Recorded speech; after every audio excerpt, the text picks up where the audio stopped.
Assalamualaikum warahmatullahi wabarakatuh. Qala musannif rahimahullahu ta'ala wa nafa'ana bihi wa bi'ulumihi fid dharain amin ya rabbal alamin. Qala rabbi shrah li sadri wa yassir li amri wa hlul 'uqdatam min lisani yafqahu qawli. Hadratal karamin, Bapak-bapak jamaah salat maghrib yang dimuliakan Allah.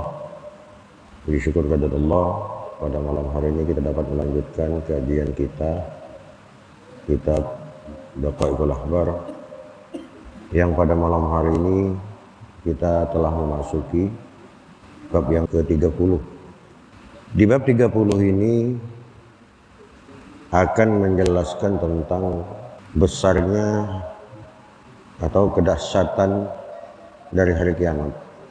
Al-Babus Salasun, bab yang ke-30, fi dzikri adimi sa'ati, yakni dahsyatiha, yaitu menjelaskan tentang dahsyatnya hari kiamat. Fil khabari, di dalam khabar atau dalam hadis, ruwiya diriwayatkan anna a'dhamas sa'ati, sesungguhnya paling besarnya kiamat, turaddu alal abdi, yang diberikan kepada seorang hamba fid dunya, ketika dia masih hidup di dunia, inda khuruji ruhihi, adalah ketika keluarnya ruhnya abdun, ruhnya hamba. Jadi kalau kita di dunia ini, yang paling dahsyat kiamat, kata Rasulullah, itu adalah ketika proses keluarnya ruh dari badan. Tidak ada yang lebih dahsyat dari itu.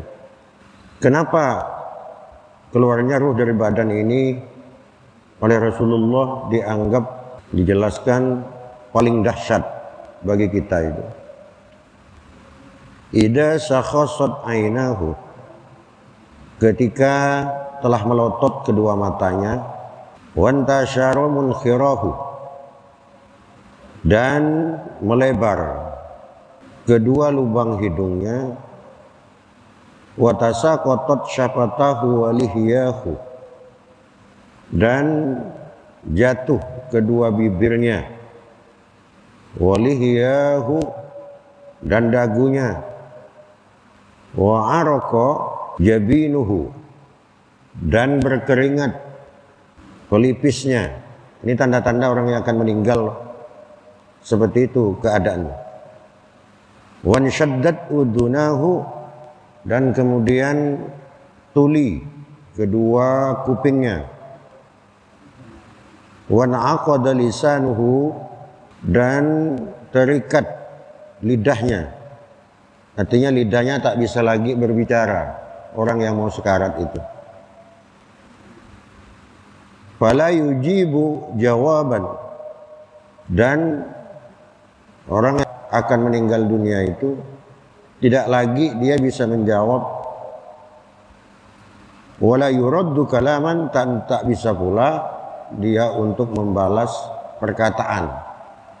Jadi apa yang dikatakan oleh orang di sekitarnya itu dia mendengar mah.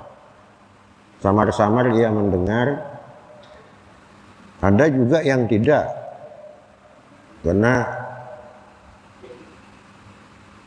oleh Allah kupingnya itu dihilangkan pendengarannya. Fagharat ainahu, kemudian dari melotot menjadi mengecil matanya. Wastagharat mafasiluhu, sendi-sendinya melemah. Orang yang sekarat itu tidak punya tenaga lagi. Wanqata'at awsaluhu, dan keluarganya dia itu akan terputus. Orang meninggal ini akan meninggalkan keluarganya. Wajafahu ahbabuhu, dan akan menjauhinya siapa orang-orang yang ia cintai ketika hidup di dunia. Kalau masih hidupnya mungkin masih dengan kita, bahkan istri kita sendiri pun, kalau masih hidupnya kita mau dengan istri kita tuh berpelukan dan sebagainya. Tapi kalau udah meninggal, udah dingin badannya, tidak mungkin mau dia tidur berdua di kamar itu, tidak mau lagi, tidak akan. Artinya apa? Semua itu akan terpisah dengan kita. Wa tafarraqa anhu aqriba'uhu, dan juga akan terpisah dengan orang yang sakaratul maut, akan mati, dan setelahnya, setelah mati. Aqriba'uhu, kerabat-kerabatnya, sehari sampai seminggu, sebulan mungkin masih nangis, dikenang. Tapi giliran dah setahun, 2 tahun, 3 tahun, semua akan hilang. Akan hilang dari orang-orang, keluarga-keluarga yang masih hidup itu. Sudah tidak lagi, karena kenangan-kenangan itu sudah banyak semakin hilang di pikiran kita. Wa wada'ahul malakani, dan akan berpamitan 2 malaikat. Siapa 2 malaikat? Raqib Atid. Jadi pencatat kebaikan dan keburukan yang selama hidup dia selalu mengiringi kita, menemani kita kemana-mana. Ketika kita meninggal, sebelum napas keluar, malaikat Raqib Atid ini akan pamitan ke kita. Fabaqo mutahayyiran.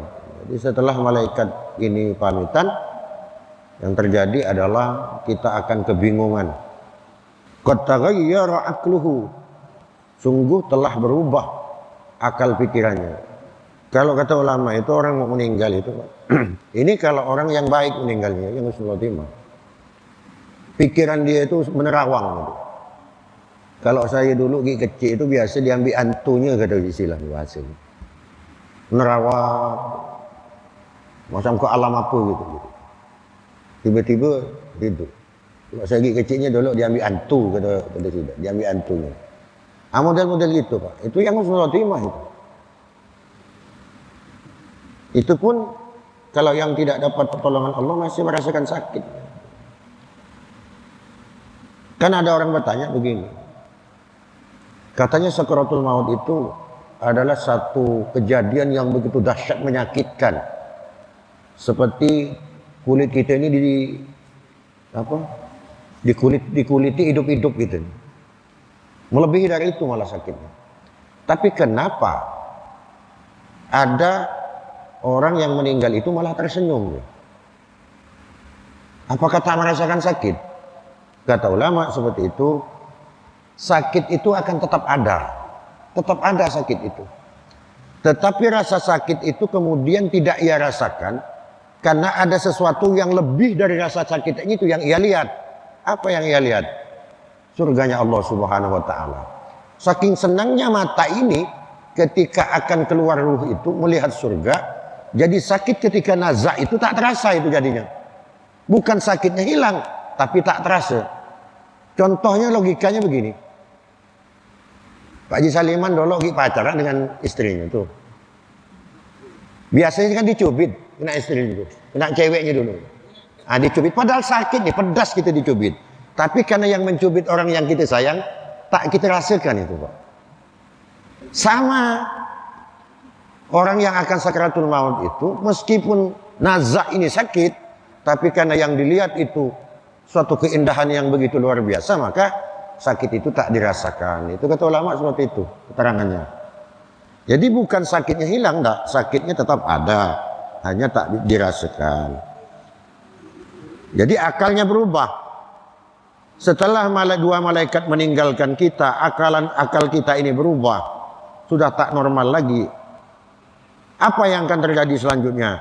Wa yatamakkanu syaitanu min ikhtilasihi. Maka kemungkinan besar yang akan terjadi itu adalah setan akan menggelincirkan iman kita. Jadi masa-masa genting lepasnya ruh dari badan itu, setan yang akan sibuk untuk menggelincirkan keimanan kita itu. Ini yang paling bahaya. Wa tilka sa'atu 'azimatun 'ali. Maka saat itu, saat setan sibuk menggoda, saat ruh kita akan keluar itulah, itu saat-saat yang begitu dahsyat, kata Rasulullah. Karena mengkhawatirkan. Karena orang akan meninggal itu sangat kehausan dia. Sedangkan setan iblis itu membawa minuman ini. Yang penting kau sebut Allah dua, air ku kasihkan sama kau. Jadi berat. Itu yang terbesar kata Rasulullah. Saat-saat keluarnya ruh itu kemudian iblis datang kepada kita. Wa qad ughliqa babut taubah. Sedangkan pada saat itu ketika ruh akan keluar itu, kalau di Al-Quran itu atau di hadis itu malam yugarghir. Jadi sebelum napas di terongkongan ruh ini kita masih ada kesempatan tobat. Tapi kalau udah di sini wa ughliqa babut taubati, dan pintu taubat itu sudah ditutup sudah. Penyesalan sudah tidak ada gunanya lagi. Fa abdalu ma yatakallamu bihil abdu fi dalikal waqti. Apa yang dibutuhkan oleh orang yang akan meninggal ini ketika sakratul maut itu? Dia tidak butuh proyek lagi, Pak. Tidak butuh kesenangan-kesenangan dunia lagi. Yang ia butuhkan adalah pada saat itu kalimatus syahadati, adalah dua kalimat syahadat.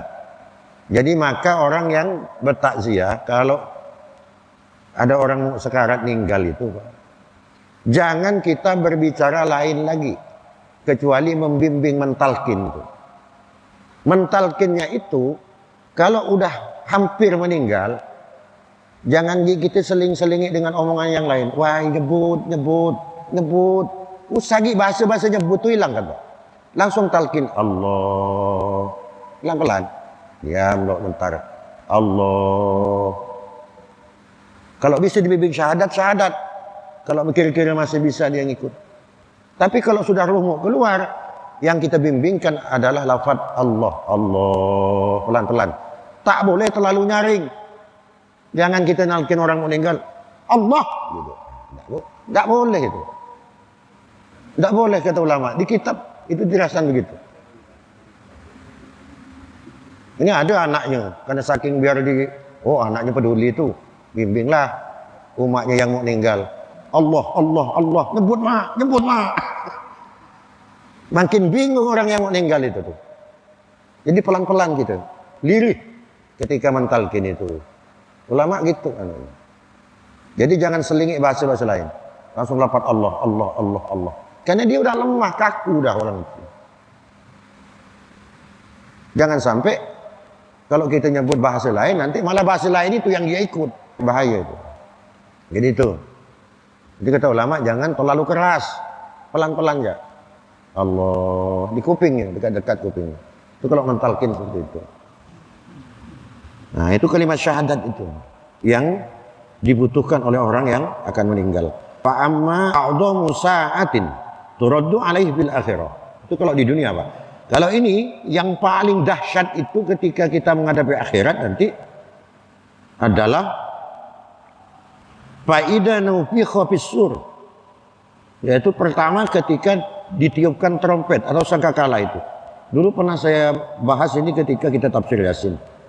Wa bu'itsa mampil kubur, dan dibangkitkannya manusia dari dalam kubur. Wa tuqlaqul madlumu bidzalimi, dan menuntutnya orang yang pernah didolimi ketika di dunia terhadap orang yang dolim. Nah, ini yang disebut muflis. Jadi orang yang menyakiti orang lain di dunia, nanti di akhirat itu pasti dibayar, ditagih oleh orang yang disakiti itu. Di akhirat. Ini termasuk perkara berat, perkara besar kata Rasulullah. Kenapa? Karena kita ibadah, ada kajian, sholat jamaah, puasa, sedekah. Kita mengumpulkan amal kebaikan ini dalam rangka untuk kita selamat nanti di hadapan Allah. Tapi udah mengumpulkan banyak-banyak, tiba-tiba nanti ketika di akhirat nanti tahu-tahu banyak orang nagih. Karena kita pernah nyakiti orang, memfitnah orang, mendolimi orang. Akhirnya amal kita habis. Diambil orang lain. Nah, tuh. Maka ini termasuk perkara yang sangat besar kata Rasulullah. Wa kana syuhudul malaikah, yang menjadi saksi juga para malaikat.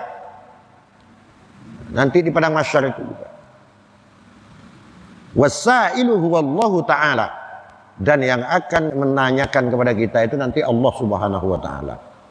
Wal adabu fi jahannam, dan siksaan itu berada di neraka jahanam. Wan naimu fil jannati, dan kenikmatan itu berada di surga. Wa wudi'at kullu dzati hamlin hamlaha, dan pada hari kiamat itu nanti orang yang hamil, mau hamil sebulan, 2 bulan, 3 bulan, 7 bulan, ketika datang kiamat tiba-tiba orang yang hamil itu langsung melahirkan tiba-tiba.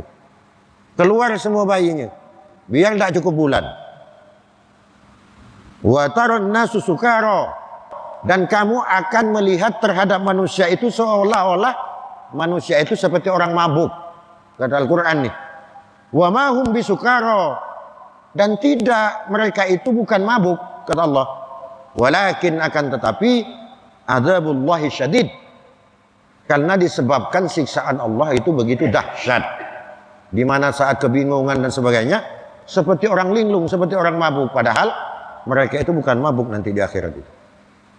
Ini perkara-perkara yang begitu besar, kata Rasulullah, yang akan terjadi kepada kita. Kalau di dunianya tadi itu ketika sekarat, jadi masalah apapun ketika kita masih hidup, Pak, sebesar apapun masalah itu tidak besar masih.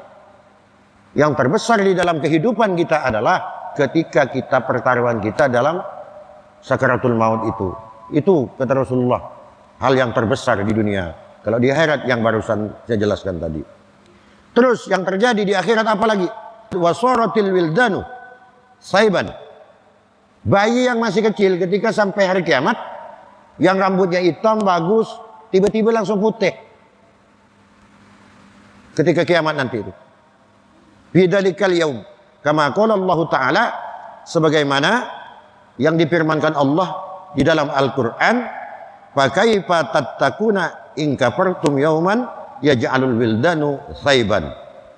Maka bagaimanalah kamu, kata Allah, akan dapat memelihara dirimu jika kamu tetap kafir kepada hari yang menjadikan anak-anak menjadi uban.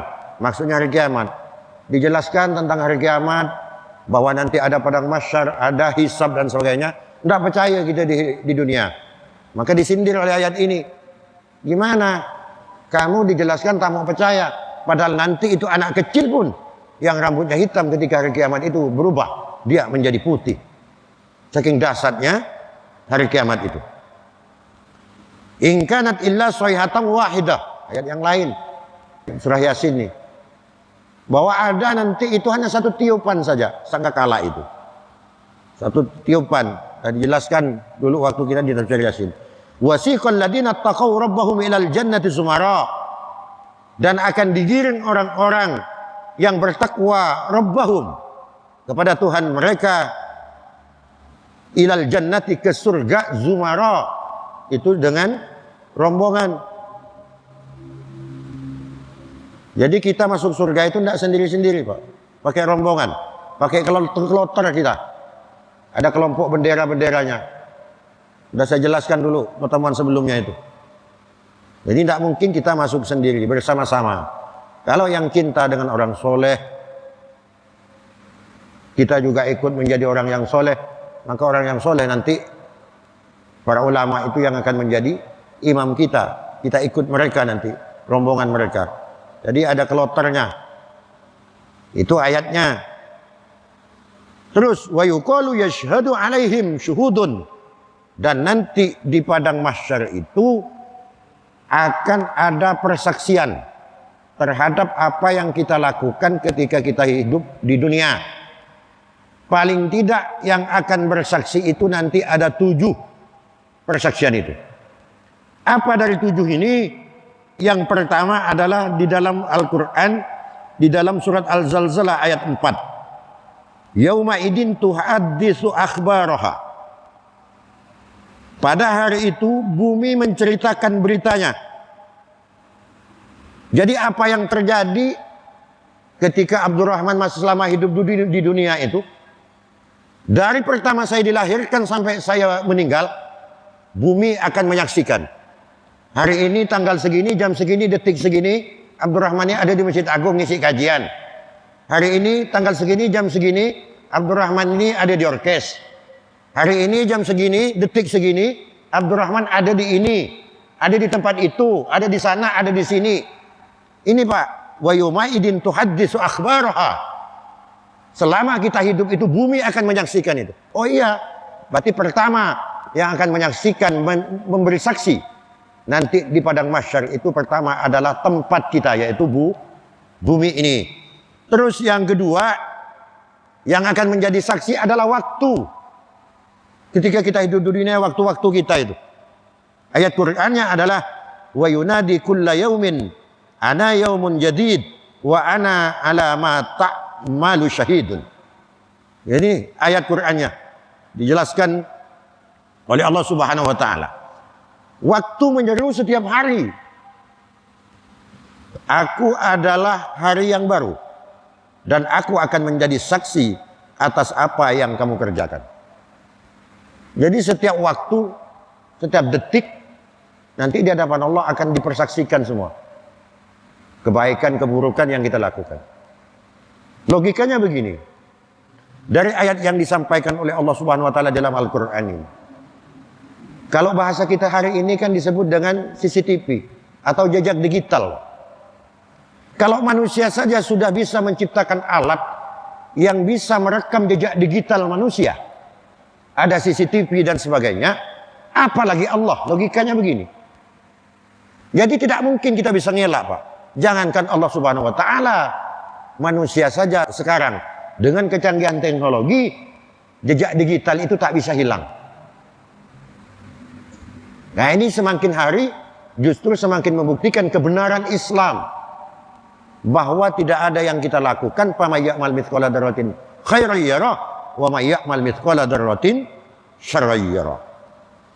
Terus yang selanjutnya, yang ketiga, yang akan menjadi persaksian, bersaksi terhadap kita di padang mahsyar itu adalah lisan kita. Lisan kita akan menjadi saksi. Ayat Qur'annya adalah di dalam surat An-Nur ayat 24. Yauma nashhadu 'alaihim alsinatuhum wa aydihim wa arjuluhum bima kanu ya'malun. Pada hari itu akan menjadi saksi alaihim, atas mereka, alsinatuhum, lisan-lisan mereka, wa aydihim, dan tangan-tangan mereka, wa arjuluhum, dan kaki-kaki mereka, bima kanu ya'malun, dari apa-apa yang ia lakukan ketika hidup di dunia. Surat An-Nur ayat 24. Itu yang ketiga yang akan menjadi saksi nanti di padang mahsyar ketika pemeriksaan kepada kita itu di antara dari 7 itu, dari 7. Yang ketiga itu. Terus yang keempat adalah anggota tubuh kita akan menjadi saksi. Keterangannya ini berada di dalam surat Yasin ayat 65. Al-yawma nakhtimu ala afwahihim wa tukallimuna aydihim wa tashhadu arjuluhum bima kanu yaksibun. Pada hari itu terkunci mulut mereka. Wa tukallimuna aydihim, dan tangan akan berbicara. Wa tashhadu arjuluhum, kaki menjadi saksi. Kaki-kaki mereka menjadi saksi bima kanu yaksibun, dari apa-apa yang telah ia usahakan, dari apa yang ia kerjakan. Jadi anggota tubuh juga akan menjadi saksi. Yang kelima yang akan menjadi saksi adalah 2 malaikat penjaga kita, Raqib Atid. Selama kita telah terlahir sampai kita meninggal, itu ada 2 malaikat yang senantiasa setia mendampingi kita, yaitu malaikat Raqib Atid. Dia berdasarkan catatannya akan menjadi saksi nanti di padang mahsyar itu. Ayat Quran dalilnya ada di Al-Quran surat Al-Infitor ayat 10 dan 11. Wa inna alaikum lahafidin kiraman katibin. Nah, padahal sesungguhnya bagi kamu ada malaikat-malaikat yang mengawasi perbuatan yang mulia di sisi Allah dan mencatat pekerjaan-pekerjaan itu. Jadi perbuatan baik, perbuatan jelek, semuanya terekam oleh malaikat Raqib dan Atid ini, yang akan menjadi saksi nanti di padang mahsyar. Terus yang keenam, buku catatan amal menjadi saksi. Jadi catatan amal kita yang dicatat oleh Raqib Atid ini. Hada kitabuna yantiqu alaikum bil haq. Itu ayat Qur'annya di dalam surat Al-Jasiyat ayat 29. Bahwa catatan-catatan amal itu tidak akan bisa hilang, nanti akan menjadi saksi di hadapan Allah Subhanahu wa taala. Yang ketujuh, yang terakhir, yaitu Allah yang maha menjadi saksi terhadap segala perbuatan kita ketika kita masih hidup di dunia. Wa ma takunu fi sya'nin wa ma tatluna minhu min Qur'anin wa la ta'maluna min amalin illa kunna 'alaikum syuhudan id yufiduna fi. Itu di dalam surat Yunus ayat 6. Jadi kamu tidak akan berada di dalam suatu keadaan dan tidak membaca sesuatu ayat dari Al-Quran dan kamu tidak mengerjakan sesuatu pekerjaan, melainkan kami menjadi saksi atasmu di waktu kamu melakukannya. Setiap dari detak jantung kita, detak hati kita, mulut, tangan, panca indera kita yang kita lakukan ini, semuanya itu nanti akan ada saksinya semua, termasuk Allah Subhanahu wa Ta'ala, dari apa yang kita lakukan ketika kita hidup di dunia ini. Terus kalau sudah seperti ini, saksi ada 7 ketika kita di padang mahsyar nanti. Mau ngelak gimana kita, Pak? Tidak bisa ngelak kita, tidak bisa ngelak. Makanya tidak ada pilihan bagi kita ketika masih hidup di dunia ini. Berupayalah kita menghindari apa yang dilarang oleh Allah, dan dengan sekuat tenaga kita berusaha untuk melaksanakan ibadah, melaksanakan apa yang diperintahkan oleh Allah Subhanahu, agar kita nanti tersenyum ketika di pemeriksaan itu. Kenapa? Karena catatan amal kita baik semua. Itu mudah-mudahan kita semua ini adalah orang-orang yang akan husnul khatimah. Amin ya rabbal alamin. Karena pada dasarnya manusia, dari miliaran manusia, dari Nabi Adam sampai nanti hari kiamat itu, manusia ini pembagiannya hanya 4 saja, Pak. Ada 4. Yang pertama itu disebut dengan manusia itu yang sakiyun fid dunya wa sakiyun fil akhirah. Manusia yang di dunianya sengsara, akhiratnya masuk neraka. Sengsara. Di dunianya miskin, sakit-sakitan, banyak bisol, mau makan susah, rumah miring, di tepi parit. Udah gitu, sembahyang tidak mau, puasa tidak mau, kebaikan tidak mau, mati masuk neraka. Ini manusia yang paling celaka, kata Rasulullah tuh. Sakiyum fid dunya wa sakiyum fil akhirah. Di dunianya tersiksa, tidak senang, akhirat masuk neraka. Yang kedua, tipe kedua dari bermiliar manusia ini adalah manusia yang sakiyum fid dunya wa sa'idum fil akhirah. Ada manusia itu di dunianya memang miskin, makan pas-pasan, karena memang tidak ditakdir kaya oleh Allah Subhanahu wa Ta'ala. Tapi kemiskinan yang ia alami ini tidak jadi membuat dia kemudian lupa kepada Allah. Malah semakin rajin dia beribadah kepada Allah, semakin bersyukur terhadap kehidupan yang diberikan oleh Allah kepadanya. Di dunia memang mungkin dia tidak nyaman, tidak senang, tapi karena dia tetap istiqomah beribadah kepada Allah, maka sa'idun fil akhirah. Kemudian ketika wafat dia meninggal, dia masuk ke surga Allah Subhanahu wa Ta'ala. Tipe yang kedua. Tipe yang ketiga, kata Rasulullah, ada manusia itu sa'idun fid dunya wa saqiyum fil akhirah. Di dunianya memang senang, kaya raya, jabatannya tinggi, hartanya di mana-mana. Tapi ternyata titipan kenikmatan harta yang diberikan Allah itu tidak bisa membuat ia kemudian menjadi orang yang baik, menjadi orang yang ahli ibadah. Justru harta yang dititipkan Allah itu ia gunakan kepada hal-hal yang maksiat, hal-hal yang dilarang oleh Allah. Di dunianya memang senang dia, tapi ketika wafat, ketika meninggal, dia sakiyum fil akhirah. Dia adalah orang yang masuk neraka Allah Subhanahu wa Ta'ala. Na'udzubillah, mudah-mudahan kita dihindari. Ada yang paling diharapkan oleh kita semua, sa'idun fid dunya wa sa'idun fil akhirah. Di dunianya senang, akhirat masuk surga. Di dunia kaya raya, istri banyak, mobil banyak, rumah banyak, mau beli apa, pengen apa bisa.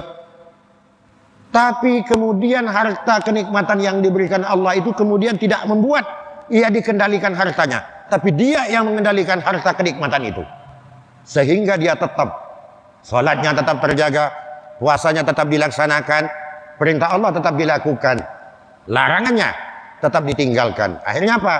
Di dunianya senang, akhiratnya masuk ke surga Allah. Dialah yang disebut dengan sa'idun fid dunya wa sa'idun fil akhirah. Mudah-mudahan kita semua tergolong yang terakhir ini, yang nomor 4 ini. Di dunia kita diberi kesenangan, ketenangan oleh Allah, dan meninggal pun kita masuk ke surga Allah. Amin ya rabbal amin. Bapak Ibu sekalian yang dimuliakan Allah Subhanahu wa taala. Jadi ini bab ke-30 ini yang menjelaskan tentang agung atau besarnya godaan, dahsyatnya godaan di dunia dan dahsyatnya godaan di akhirat itu. Mudah-mudahan bermanfaat. Jika ada yang baik itu semata dari Allah, jika ada yang salah itu semata dari kebodohan kami. Saya akhiri, Allah yuwaffiquna wa yarda, wallahu al-muwaffiq ila aqwamit thoriq. Assalamualaikum warahmatullahi wabarakatuh.